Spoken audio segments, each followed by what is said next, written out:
Chapitre 27 Mariage et famille. Les faits sociaux se rattachent plus étroitement au domaine de la vie privée et des mœurs, lorsqu'on les examine sous l'angle des relations entre les sexes, du mariage et de la famille, dans le cadre de l'existence actuelle. La crise que subit aujourd'hui la famille n'est pas moins manifeste que celle de l'idée romantique de patrie qui prévalait au XIXe siècle. Toutes deux sont le résultat de processus qui sont dans une large mesure irréversibles, parce que liés à l'ensemble des facteurs qui caractérisent désormais l'existence. Naturellement, la crise de la famille suscite aussi de nos jours des préoccupations et des réactions moralisantes, accompagnées de tentatives plus ou moins vaines de sauvetage, où l'on ne s'est fait rappel qu'à des arguments conformistes et un traditionnalisme vide et faux. Là encore, les choses se présentent pour nous de façon différente, et comme pour les autres phénomènes déjà examinés, il convient d'envisager la situation dans sa réalité crue. Il faut pour cela tirer les conséquences du fait que la famille a cessé depuis longtemps déjà d'avoir une signification supérieure et d'être cimentée par des facteurs vivants qui ne soient pas simplement d'ordre individuel. Le caractère organique et en un certain sens héroïque que son unité offrait en d'autres temps s'est perdu dans le monde moderne, comme s'est effacé ou est en train de s'effacer le reste de vernis de sacralité que cette institution devait à la consécration propre au rite religieux. En réalité, dans la grande majorité des cas, la famille des temps modernes est une institution de caractère petit bourgeois, presque exclusivement déterminée par des facteurs naturalistes, utilitaires, routiniers, primitivement humains et, dans le meilleur des cas, sentimentaux. Surtout, son pivot essentiel a disparu. Le pivot que constituait l'autorité, avant tout spirituelle, de son chef, du père, celle que l'on peut retrouver dans l'origine étymologique du mot pater, qui signifie seigneur, souverain. Ainsi, une des principales fins de la famille, la procréation, se réduit simplement et grossièrement à perpétuer le sang.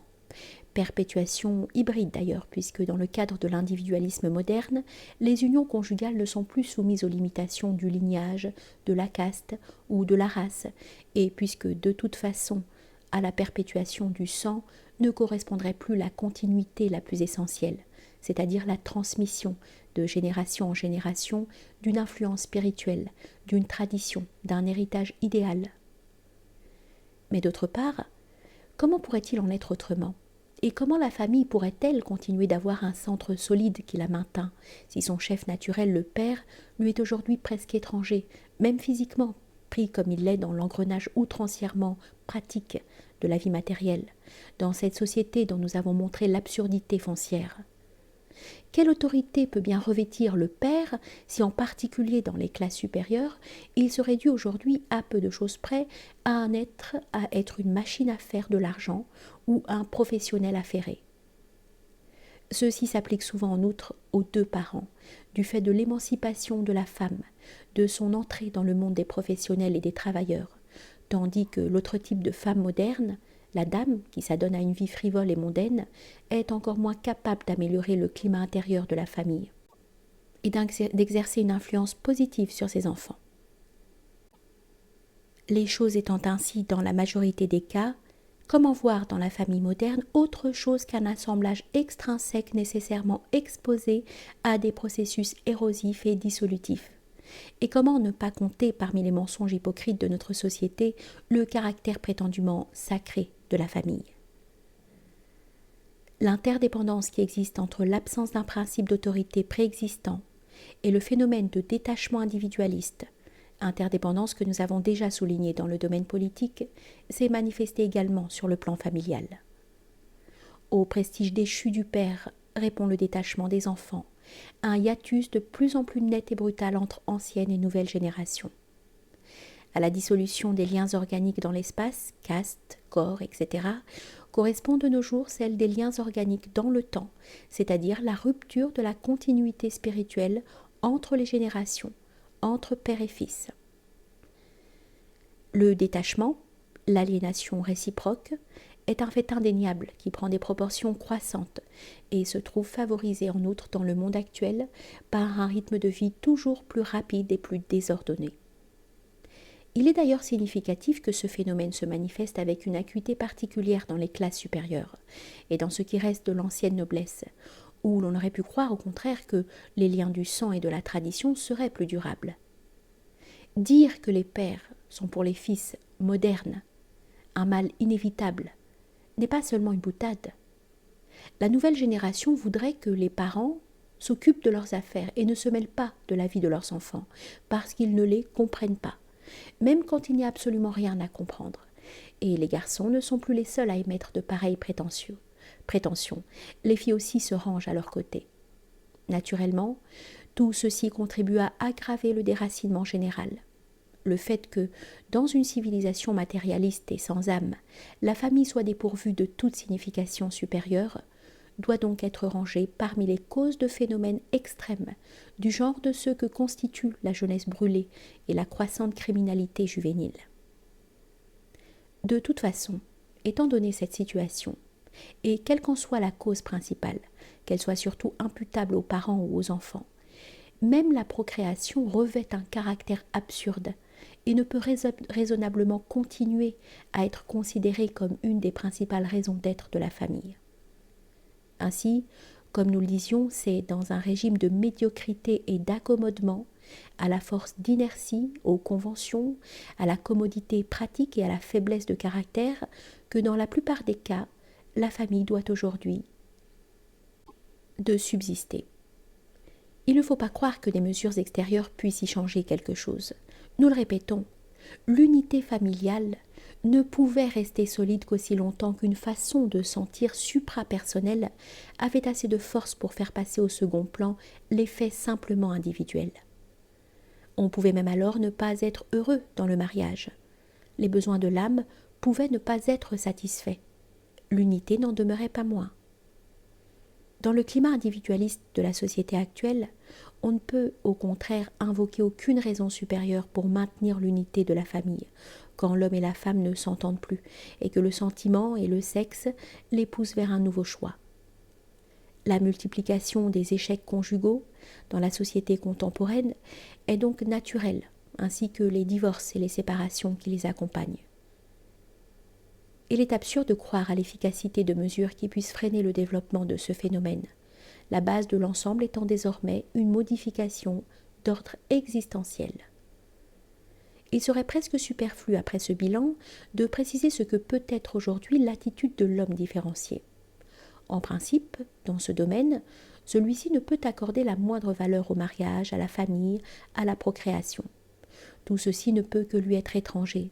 Il ne peut rien y connaître qui ait une signification et mérite son attention. Quant au problème sexuel envisagé en lui-même, et non du point de vue social, nous l'examinerons plus loin. Pour ce qui est du mariage, le mélange du sacré et du profane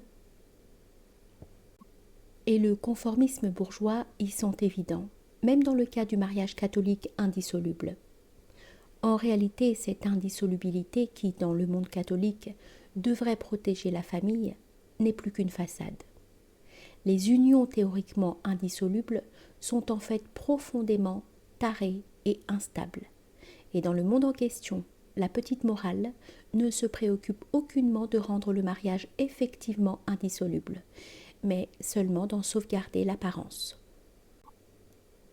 Que les hommes et les femmes, une fois mariés, agissent plus ou moins comme ils veulent, qu'ils jouent la comédie, se trahissent ou simplement se supportent, qu'ils ne restent ensemble que par convenance, réduisant la famille à ce que nous avons décrit plus haut, peu lui importe.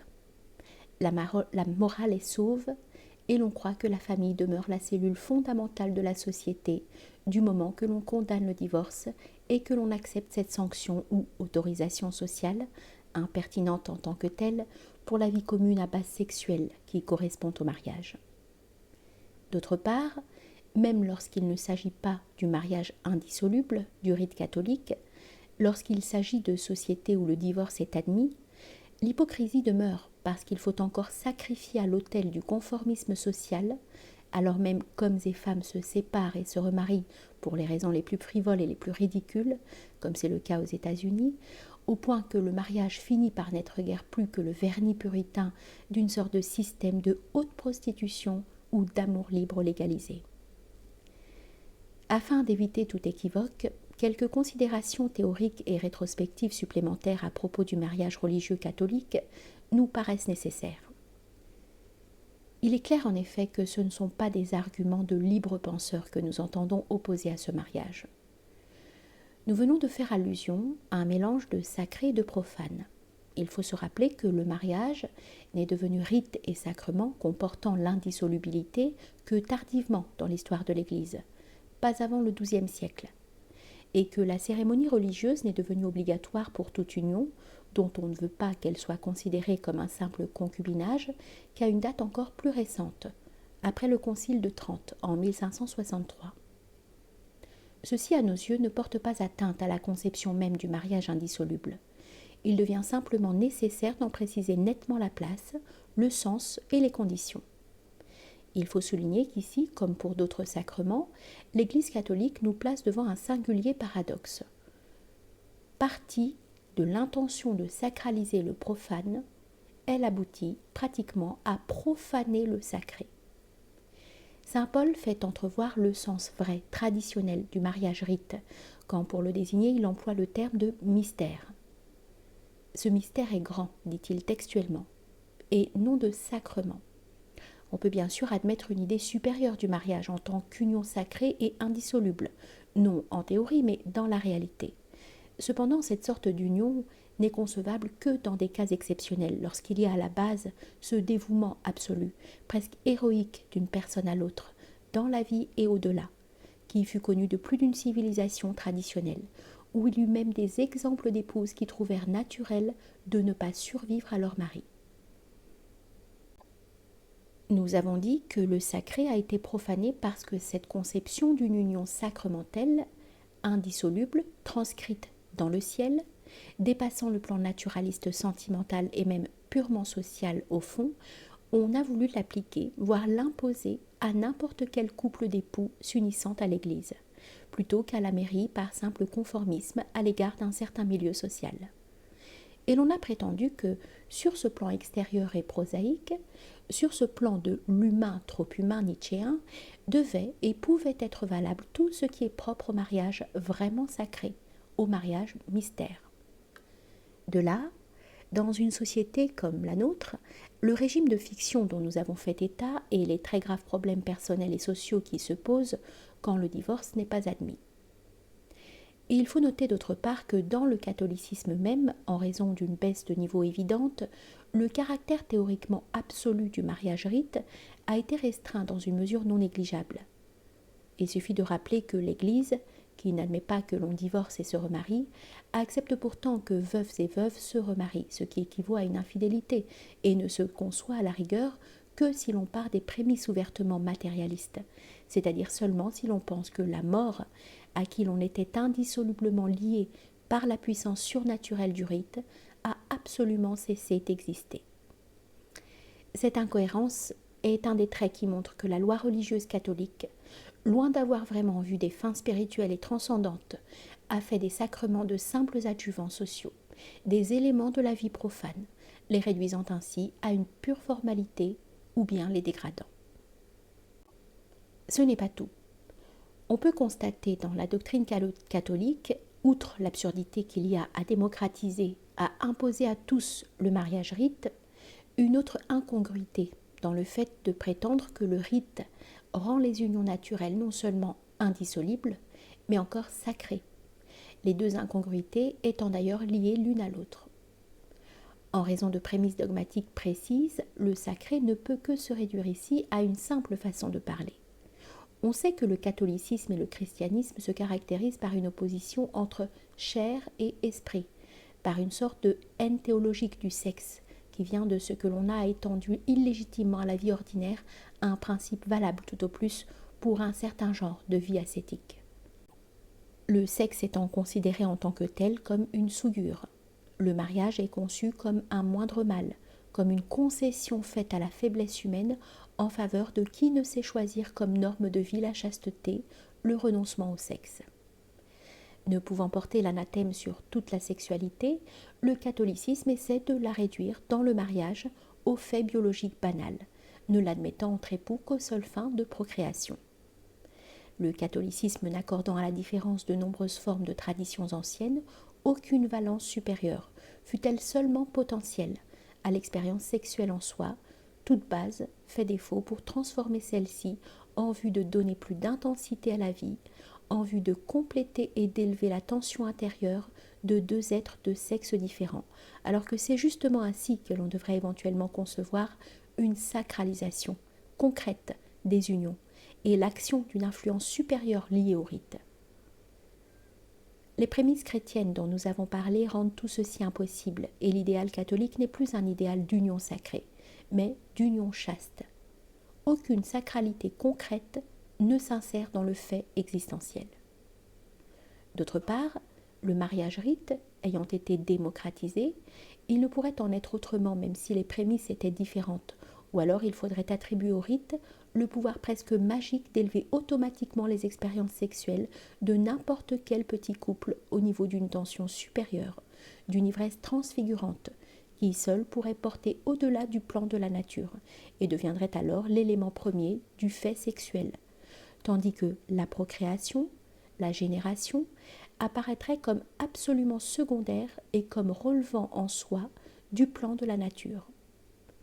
Dans l'ensemble, tant par sa conception de la sexualité que par la profanation du mariage rite mise à la portée de tous et même rendu obligatoire pour tout couple catholique, le mariage religieux lui-même se réduit à une simple sanction religieuse rapportée à un contrat profane qui n'a rien d'absolu, tandis que les préceptes catholiques relatifs aux rapports sexuels tendent à mettre toute chose au niveau d'une médiocrité bourgeoise contenue. Animalité domestiquée, procréatrice, parquée dans des cadres conformistes. Ceci pour éclairer les principes. Dans une civilisation et dans une société matérialisée et désacralisée comme les nôtres, il est donc naturel que les digues qu'opposait à la dissolution la conception chrétienne du mariage et de la famille, aussi problématique que soit cette conception comme nous venons de le voir, aient cédé de plus en plus et que dans l'état actuel des choses, rien n'existe plus qui mérite d'être sincèrement défendu et conservé. Les conséquences de la crise, évidentes dans ce domaine aussi, et tous les problèmes relatifs au divorce, à l'amour libre et au reste, ne peuvent guère intéresser l'homme différencié. En dernière analyse, cet homme ne peut considérer la désagrégation individualiste en cours comme un mal pire que la tendance croissante du monde communiste à substituer l'État ou tout autre collectif à la famille, une fois liquidés les rêves d'union libre cultivés par le premier socialisme révolutionnaire anti-bourgeois. Cependant, qu'à part la dignité de travailleuse associée à l'homme, on ne revendique pour la femme que celle d'un simple mammifère reproducteur.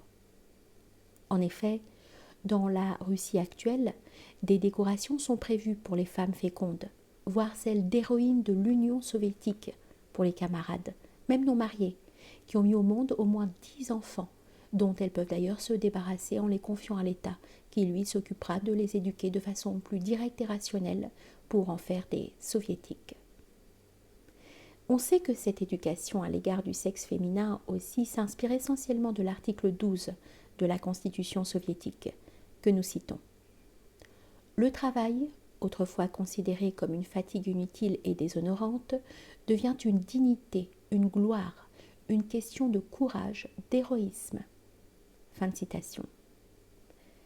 La création du titre de héros du travail socialiste, assimilé à celui de héros de l'Union soviétique, est le pendant du titre dont nous venons de parler que l'on confère aux femmes pour leur fonction reproductrice.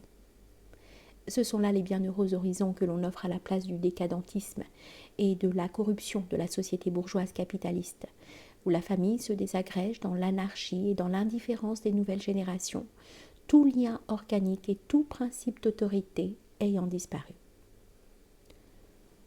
Quoi qu'il en soit, cette alternative n'a pas beaucoup de sens non plus.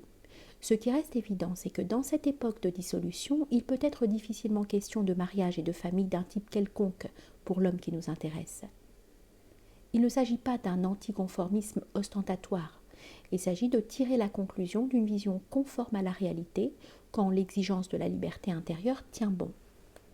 Un homme de type que nous avons en vue doit pouvoir, dans un monde comme celui-ci, disposer absolument de soi jusqu'à l'extrême limite de la vie.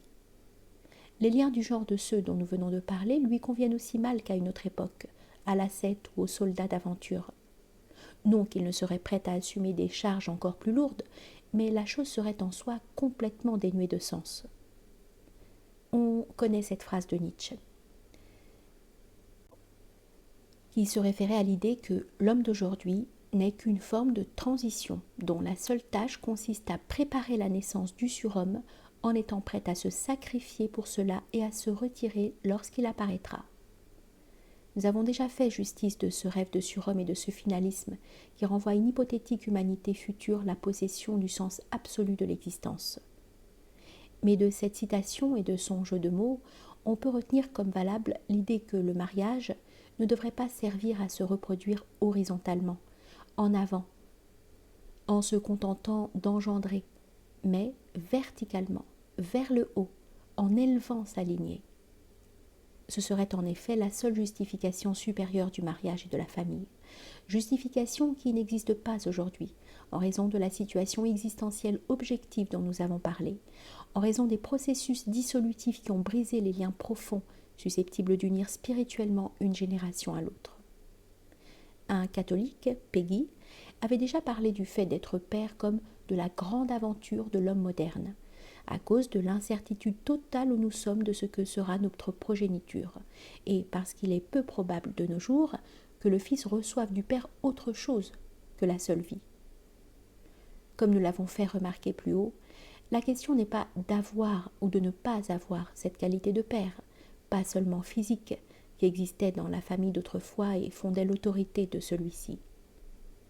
Même si cette qualité était encore présente, et en principe on devrait penser qu'elle pourrait l'être encore chez l'homme dont nous nous occupons, elle serait paralysée par la présence, dans les nouvelles générations, d'une matière réfractaire et dissociée. Comme nous l'avons dit, dans l'état actuel des masses modernes, des personnages qui apparaîtraient avec une stature de vrais chefs seraient les derniers à être suivis. De même, il ne faut pas se faire d'illusions sur l'action formatrice et éducatrice susceptible d'être encore exercée sur des enfants nés dans une ambiance comme celle de la société actuelle, même si le père ne l'était pas seulement au sens de l'état civil.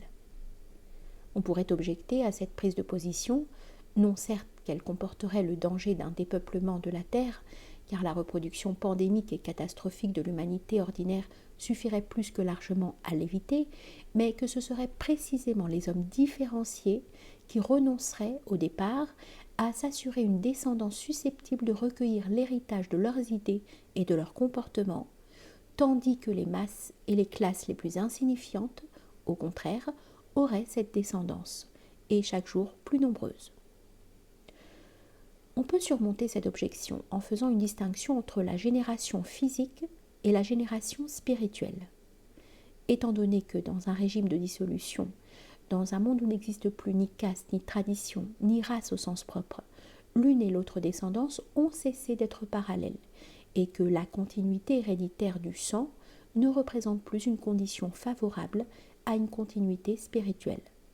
On peut éventuellement se référer à cette paternité spirituelle à laquelle, même dans le monde traditionnel, on accordait souvent le pas sur la paternité biologique quand on parlait des rapports de maître à disciple, d'initiateur à initié, et que l'on en vint à formuler l'idée d'une renaissance ou seconde naissance indépendante de toute paternité physique, et de nature à créer chez celui qui en était l'objet un lien plus intime et plus essentiel qu'aucun de ceux qui pouvaient unir la personne en question à son père selon la chair, à la famille ou à n'importe quelle communauté et unité naturelle.